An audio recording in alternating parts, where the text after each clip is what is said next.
Welcome to Misty Hollow Carving. This is my Spring Pole Lathe. I did a video of it a little earlier this year. Nice warm sunny day.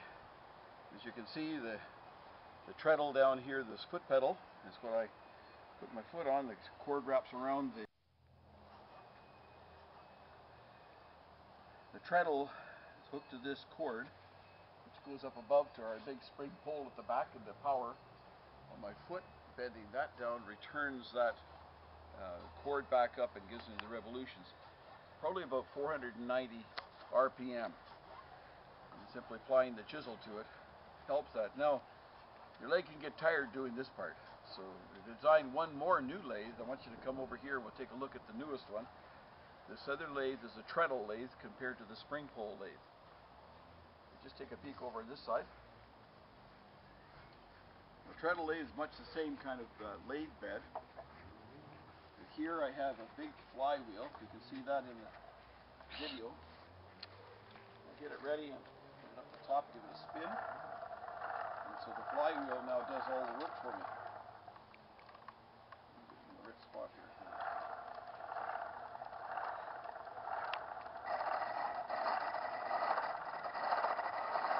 Instead of being the lathe only going in one direction, I mean the cutting going into having to be just a half the motion. This gives you cutting on both sides, on both parts of the.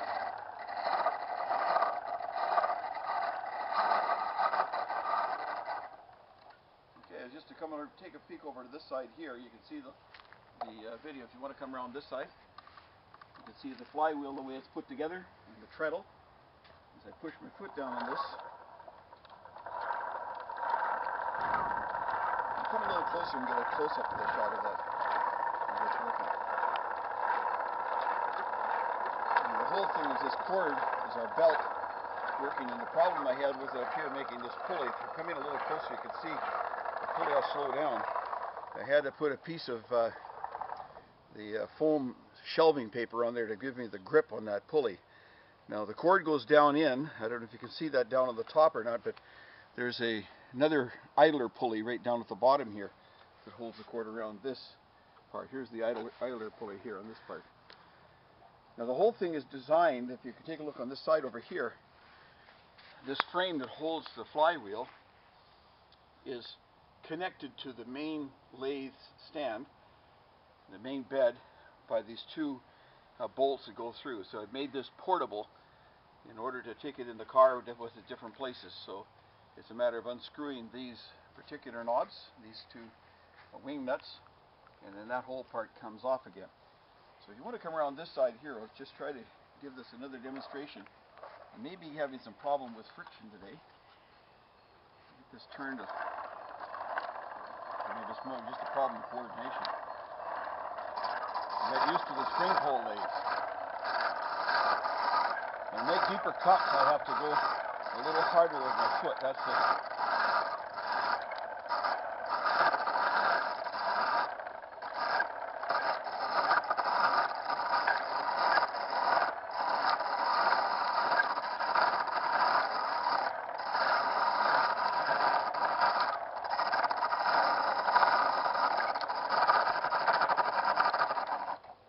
Now, unlike the spring pole lathe where it just has two ends, two centers on it, I have one center on this end.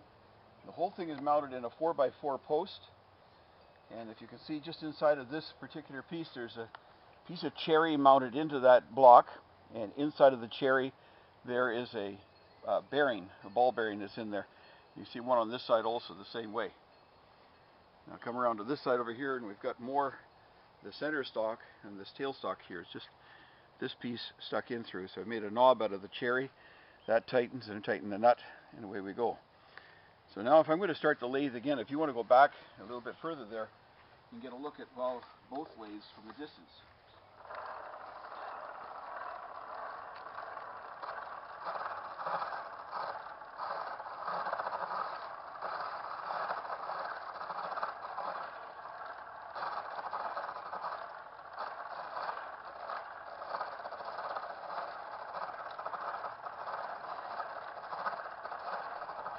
Okay, now I'm just going to demonstrate quickly how this comes apart.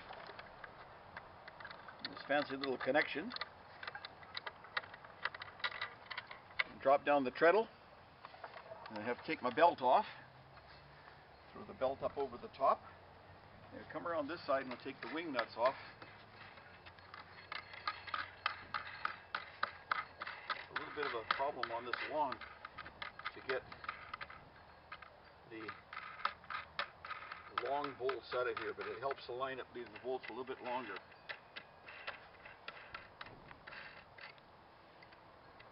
We'll wash this off here. Bucket. What I'm going to do is pull this flywheel assembly comes out the side like this.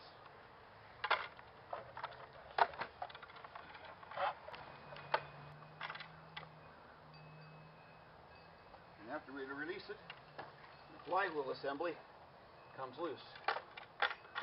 Carry that back and put it in the car.